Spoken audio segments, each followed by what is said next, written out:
¿Qué tal? ¿Cómo están? Bienvenidos a este espacio de diálogo cotidiano en Chácara Televisión. En esta oportunidad es un gusto para nosotros presentarles en el marco de este Congreso CREA a quien es el vicepresidente de Confederaciones Rurales Argentinas, pero a quien me voy a permitir presentar como esencialmente un productor agropecuario, que además ha sido legislador de la Nación y un hombre muy activo en cuanto a la producción agropecuaria y a la actualidad de la producción y la política agropecuaria. Como productor lo presento. ¿Cómo le va, Jorge Chemes? Gracias por estar. ¿Qué tal? Buenas tardes. Gracias, Karina. Gracias a ustedes. Voy a tratar de conversar con usted de muchísimos temas que tienen que ver con el sector agropecuario. Y voy a empezar quizá con el más polémico y difícil. Retenciones a las exportaciones de soja, como para romper el hielo. ¿Se pueden posponer? ¿Se deberían posponer? Lamentablemente, creo que el gobierno, sin duda que está necesitando recursos y seguramente siempre el campo fue un poco el pilar o el puntal donde se fue a pedir lo que el gobierno necesita. Históricamente fue así. Pero la realidad es que creo que no hay impuesto más injusto que el de las retenciones. Es un impuesto que lamentablemente empobrece sobre todo al interior del país, rompe con el desarrollo y el crecimiento de todo el sector agropecuario y además desalienta las inversiones, desalienta al productor, le quita fuerzas. Así que creo que lamentablemente no debemos o debemos hacer todo lo posible para generar recursos de otra forma y no de las retenciones. ¿Ha habido consultas formales desde el gobierno a las entidades respecto de este tema? En realidad le diría que ha habido algunos comentarios más que consultas y de alguna manera cundió la preocupación en el sector al ver el fantasma nuevamente de tener una carga sobre las espaldas en el sector agropecuario. ¿Qué sería necesario, por ejemplo, para los productores del norte que han hecho escuchar su reclamo, que tienen un flete muy significativo y que ningún precio, por bueno que sea, parecería que lo puede acomodar si se pospusieran efectivamente la eliminación del 5% comprometido oportunamente? Sin duda que lo mejor es que los mercados actúen y generen su propio sistema. Pero la verdad es que creo que desde el gobierno tienen que estar muy atentos a las regiones que están más lejos de los puertos, porque tiene que haber algún sistema de diferenciación de precio, algún sistema de compensación, porque en estos momentos o en momentos en que los granos tuvieron altas retenciones y precios bajos, lamentablemente veíamos que a veces la carga de un camión significaba el pago del flete cuando llegaba a puerto, ¿no? ¿Dónde nació usted, Chemes?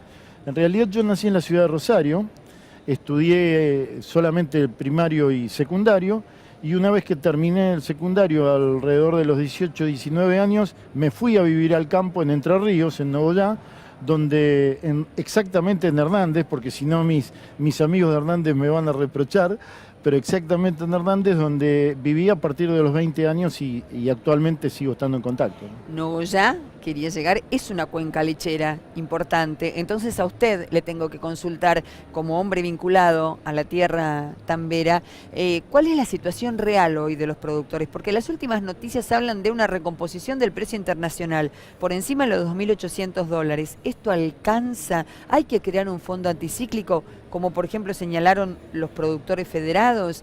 ¿Tiene que intervenir la industria? ¿Alcanza con defensa de la competencia? ¿Cómo es el tema? Con detalle. Bueno, en realidad estos precios actuales no alcanzan. Vamos a partir de esa base. Creo que el problema de la lechería es estructural, es un problema de hace muchísimos años, no es nuevo, y lamentablemente han pasado los gobiernos que ninguno de ellos se ha animado a tomar el toro por las astas y revertir esta situación para solucionar lo estructural. Hoy nos encontramos con un escenario patético, con una descapitalización del productor muy preocupante, un desfinanciamiento que también no ayuda a poder evolucionar en esto. Pero básicamente tenemos que estar atentos a dos escenarios. Un escenario de mediano y largo plazo donde sin duda hay que buscar a través de reformas en las leyes o generar leyes o medidas para que esta situación no se vuelva a repetir, lo que estamos viviendo, pero también un escenario de urgencia que sostenga al productor y lo salve de la asfixia que se encuentra en estos momentos. Por eso es importante tener estas dos visiones, estos dos escenarios, por supuesto, desde el gobierno, ¿no? Usted ha sido un hombre del Congreso, ha sido legislador nacional. Por estas horas hay por lo menos 4, corríjame si no es así, proyectos vinculados con la lechería en el Congreso de la Nación. ¿Cree que alguno es viable, podría solucionar la situación, podría ayudar? Todos los proyectos que puedan estar en el Congreso y venir son bienvenidos. Lo que creo que hay que aclarar que ninguno de estos proyectos va a solucionar lo inmediato. Por eso digo que todo lo que provenga del Poder Legislativo, bienvenido sea, hay que apoyarlo y llevarlo adelante, con sus más o menos, sus ajustes o reformas, pero creo que esa es la solución que yo llamo a mediano y a largo plazo. Pero en lo inmediato debemos buscar medidas que provengan sobre todo del Poder Ejecutivo, con herramientas para que dentro de la misma cadena se pueda solucionar y ayudar al productor que tome aire. Hace muchos años, Nobleza Obliga, debemos decirlo, fue Confederaciones Rurales Argentinas la primera entidad que de manera masiva dio a conocer a través de economistas muy jóvenes esto de la brecha que existe entre la materia prima y el alimento final que consumimos en el supermercado. En aquel momento era novedoso ver llegar a los productores CRA con un carrito lleno de naranjas, por ejemplo, puntualizando el precio que tenía en todo su recorrido. ¿Cómo se soluciona este tema hoy donde esto se traslada a muchas economías regionales? Yo creo que se soluciona generando una transparencia en toda la cadena, generando o logrando que toda esta cadena se siente en una mesa y se puedan equilibrar los márgenes de ganancia, porque el problema es el desequilibrio, valga la redundancia, que se generó en la cadena desde el productor al consumidor, donde hoy tenemos un productor empobrecido cobrando por debajo de los costos de producción y un consumidor que no puede pagar los productos por lo caro que están. ¿Eso qué significa? Que son los eslabones intermedios han mantenido e inclusive en muchos casos han acrecentado sus márgenes de ganancia en detrimento de las dos puntas de esta cadena. Bueno, ese es el equilibrio que tiene que buscar hoy el gobierno a través de medidas y generar esa normalización de esta cadena. Pasa no solo con los lácteos, con muchas cadenas y a través de ello institucionalizar los mercados, sobre todo en las economías regionales. A ver, alcanza, por ejemplo, hay un proyecto para crear un observatorio, que de hecho ya existe, pero modificarlo para de alguna manera obligar, entre comillas, por normativa, que por ejemplo todos los eslabones estén. Citemos el caso de los supermercados. ¿Alcanza? ¿Es viable su criterio? Yo tengo miedo que estas cuestiones terminen siendo meras medidas para hacer tiempo, ¿no? Lamentablemente yo les diría de que en estos momentos, si no son con medidas un poco más contundentes o duras, va a ser difícil revertir esta situación porque obviamente todo el mundo quiere ganar lo máximo posible y si no hay medidas contundentes va a ser difícil revertir esto. Otro tema tiene que ver con la ganadería. Es inminente la llegada de carne argentina a los Estados Unidos. ¿Cuál es la situación, a su criterio, como ya dirigente de CRA de la ganadería hoy? ¿Qué es lo que hay que hacer? Yo diría de que la ganadería está en un buen momento y justamente en un momento donde ha, rebotado esta situación hacia arriba, no por el beneficio de políticas que sin duda fueron equivocadas, sino justamente por la desaparición de 10 a 12 millones de cabezas y por eso el precio mejoró. Justamente esto hay que evitar de que suceda en otros compartimientos productivos del campo, ¿no? Como puede ser la lechería o economías regionales. Yo diría de que hoy está en marcha esta recuperación, que es realmente muy beneficiosa y nos pone muy contentos. Lo que creo que hoy hay que solidificar esos mercados internacionales que se están volviendo a conseguir y que habíamos perdido y que lamentablemente habíamos perdido.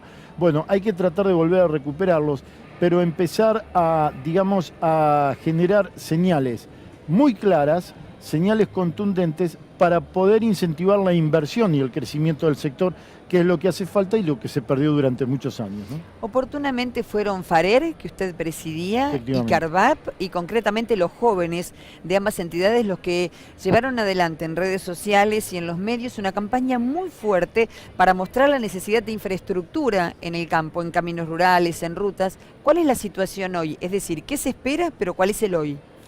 La situación hoy es muy grave. Lamentablemente por las condiciones climáticas que tuvimos en el otoño, ha sido, yo diría, la estocada final para terminar de desintegrar todo lo que es la red de caminos rurales. Entre Ríos fue una de las provincias más afectadas, juntamente con otras, pero ya veníamos con una infraestructura de caminos muy deteriorada y esto ha sido el golpe final como para decir de que realmente hay que pensar en rehabilitar o rehacer toda la red de caminos rurales. Pero sí también creo que hay que tener conciencia de que hay que pensar en una infraestructura de caminos diferentes. Hoy cuando recorremos las zonas rurales nos damos cuenta de que tenemos infraestructura caminera rural de hace 50, 60 o 100 años y tenemos sistemas productivos muy diferentes. Hace 50 años atrás, por ejemplo, en Entre Ríos, sacábamos 3 camiones de hacienda o de animales por mes y hoy se están sacando camiones con miles de toneladas de grano. O sea que hay una realidad productiva diferente y esa infraestructura de caminos no se ha adaptado a la realidad productiva de hoy.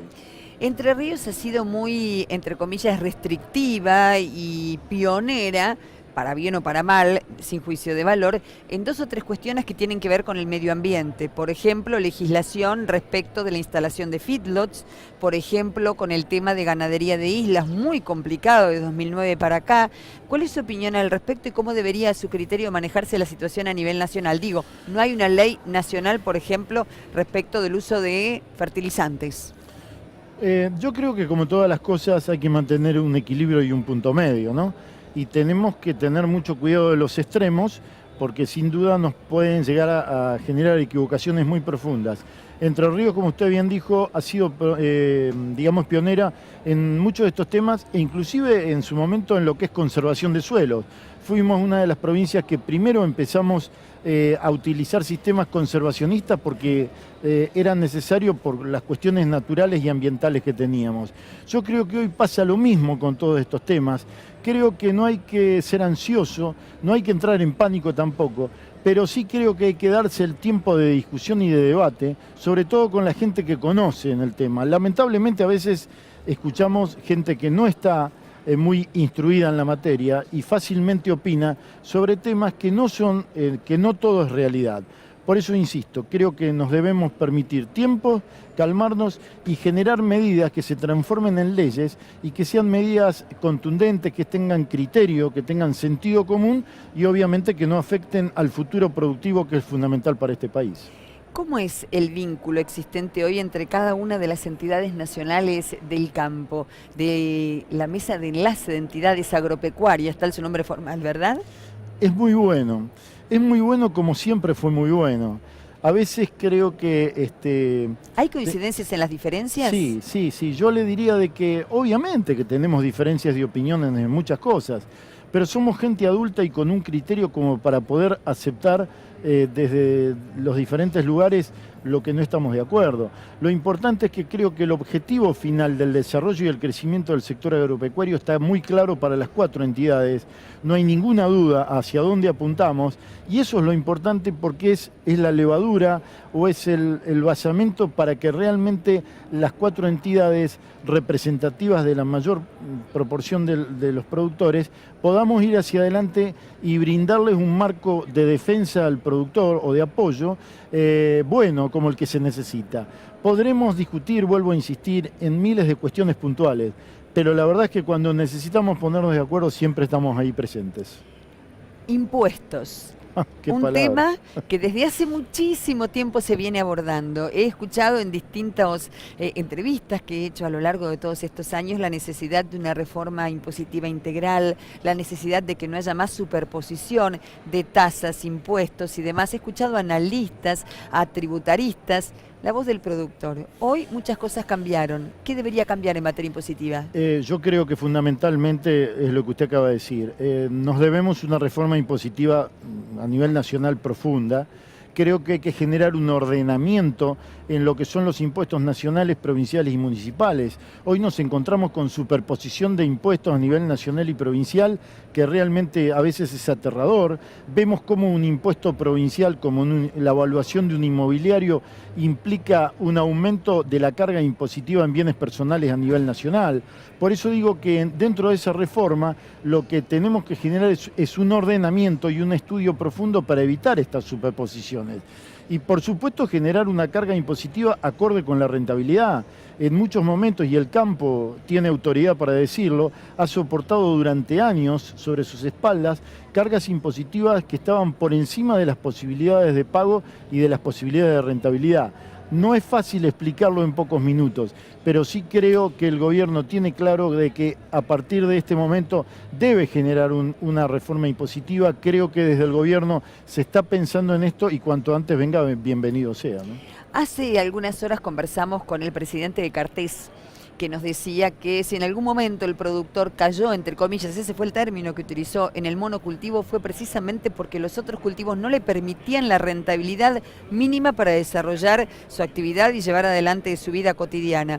Por otro lado, escuchamos a algunos analistas de la Bolsa de Cereales de Buenos Aires o de Rosario que dicen que para la próxima campaña crecerá la superficie implantada con maíz, la superficie implantada con girasol y decaerá la superficie implantada con soja. ¿Cuál es su visión al respecto? Sin hacer futurología, por supuesto. No, sin duda. Desde CRA siempre tuvimos muy claro de que cuando hablábamos de desojización del país, esto no se va a generar con una orden, sino generando rentabilidad a los otros cultivos. El productor es muy consciente que la rotación en el campo es necesaria, pero lógicamente cayó en un monocultivo porque nos estaban embretando a todos obligadamente porque era el único cultivo viable para poder tener algún mínimo de margen de rentabilidad. Esto creo que se revirtió y muy bien con la eliminación de retenciones en los otros granos que no sean soja. Creo que hay que darle tiempo porque los procesos productivos y los procesos de cambio en el campo no son inmediatos. Nosotros somos socios de la naturaleza y necesitamos tiempo para generar estos cambios. Así que creo que la salida de las retenciones es un muy buen primer paso para esto. La Bolsa de Comercio de Rosario es un informe muy interesante en el cual dio cuenta de una polémica que se venía dando en los últimos tiempos. Se eliminaron las retenciones al maíz y como consecuencia directa de ello, esto es lo que dicen algunas de las visiones, existe la problemática que se presenta con los productores avícolas, con los productores de porcinos, exacto, incluso con el feedlot. ¿Cuál es su visión? Mi visión es que esto que estamos viviendo lamentablemente no es grato, pero es inevitable. Inevitable cuando venimos en un país con gobiernos de políticas tan equivocadas durante muchos años. Estos desequilibrios que vivimos hoy son las consecuencias de 10 o 12 años de políticas con subvenciones de un lado y con equivocaciones. Bueno, lamentablemente esto que tenemos hoy es inevitable. Yo creo que hay que de alguna manera ir recomponiéndolo. Como dice el dicho, los melones se van acomodando arriba del carro con la marcha. Vamos a ver que año a año esto se va a ir reacomodando y lamentablemente, mientras tanto, desde el gobierno habrá que ir asistiendo de alguna manera a los sectores que se ven perjudicados con estos cambios sobre la marcha. Jorge Chemes, vicepresidente de Confederaciones Rurales Argentinas, esencialmente productor agropecuario. Gracias por este diálogo con Chacra Televisión. Muchas gracias a ustedes, Karina. Ha sido muy atento. Nosotros seguimos, como lo hacemos a diario, en esta oportunidad en vivo, desde el Congreso CREA, llevándoles a ustedes lo que está ocurriendo afuera, del otro lado de donde son las disertaciones. Hasta cualquier instante.